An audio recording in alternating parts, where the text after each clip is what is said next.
specific differences in what the poor, the middle class, and the wealthy buy with their money on payday? It's so simple yet so different it nearly knocked me out of my chair when I finally understood it. I'm going to show you exactly what I'm talking about, and you can evaluate for yourself why the wealthy keep getting wealthier and the poor keep getting poorer and the middle class are stressed out. To understand this, I need to make sure you understand some basic business terms in the way that I'm using them. The words that you need to know are income, which means money you bring in, expenses, which means money you spend, assets, which is the most confusing one. An asset is defined as something that pays you. If you're an accountant or a financial planner, I just raised your eyebrows a little because the traditional definition of an asset is things you own. More on that in just a second. Liabilities is the last definition and is defined as things that cost you. A house is typically viewed as an asset, but can it actually be a liability? Yes. By the definition I used earlier, anything that costs you money is a liability, not an asset.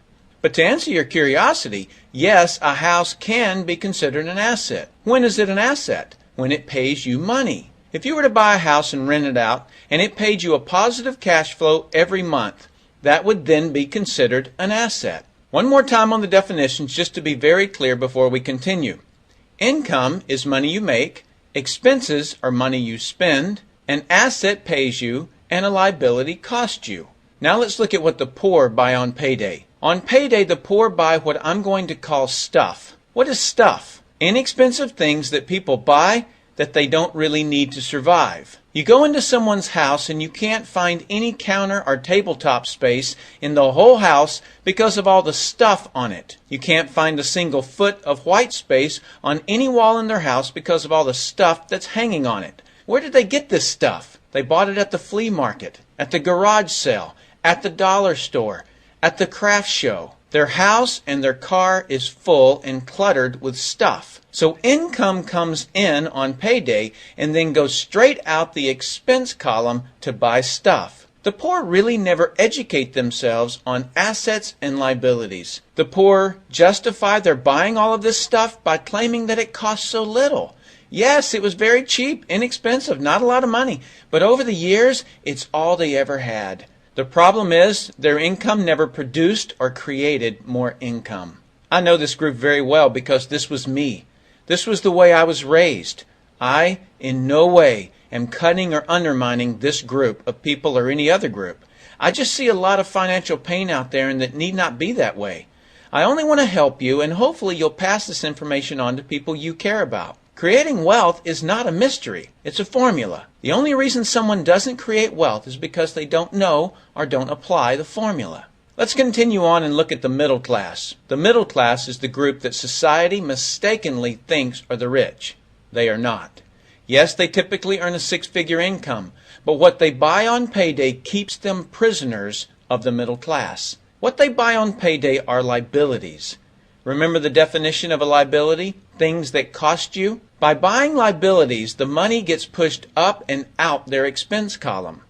Liabilities are items like cars, boats, houses, airplanes, credit card debt. Let me explain the way this happens. On payday, the middle class make a nice big paycheck. Let's say $15,000 for the month. They then split that down the middle and pay their monthly expenses with half, and with the other half, they make a down payment on a new car. The car costs $7,000 down, and after they tack on the insurance and the maintenance, that liability costs them $1,100 new dollars every single month. A few months go by and they want a boat, then a vacation home, a Rolex watch on the credit card, a vacation on the credit card, and before you know it, their liabilities have raised the expense levels to near or above their income levels.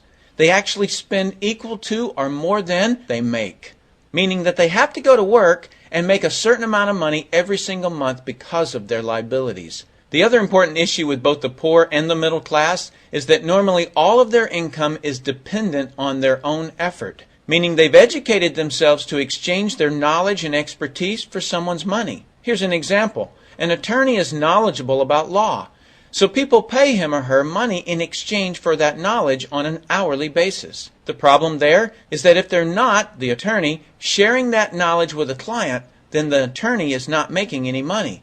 Their stress level is as tight as a piano string. And if you were to ask them to go to dinner with you, they very rarely can because of how much money it'll cost them to take that time off. On the surface, life is merry. The reality is that it's a roller coaster ride. That's the middle class. Now let's look at what the wealthy buy. On payday, the wealthy buy assets.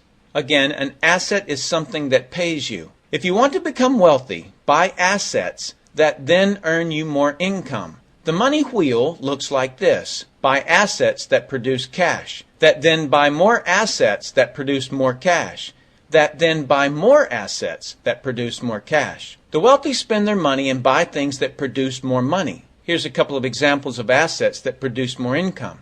Investments are the obvious: stocks, bonds, real estate. Education is another asset. If you learn how to do something and actually do it, that produces more income. That's buying an asset.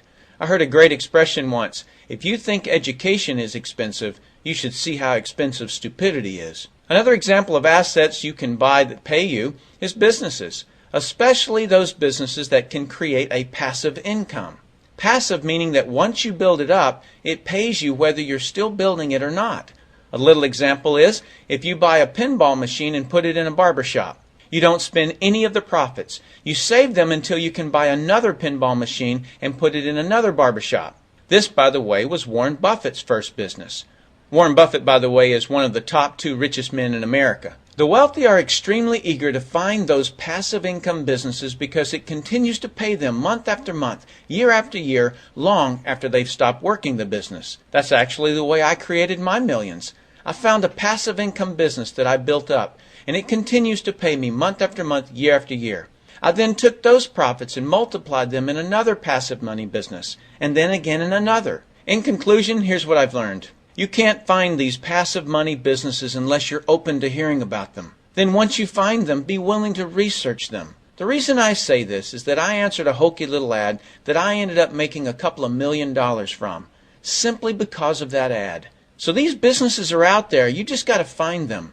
You've also got to be educated enough that when the right situation does present itself, you don't miss it. So remember, the poor buy stuff, the middle class buy liabilities, and the wealthy buy assets, preferably businesses that can create passive money. Then take that money and buy another asset that produces more money. That's the wealth creation formula. I sincerely hope that you've learned a couple of things from this explanation. I'm Tim.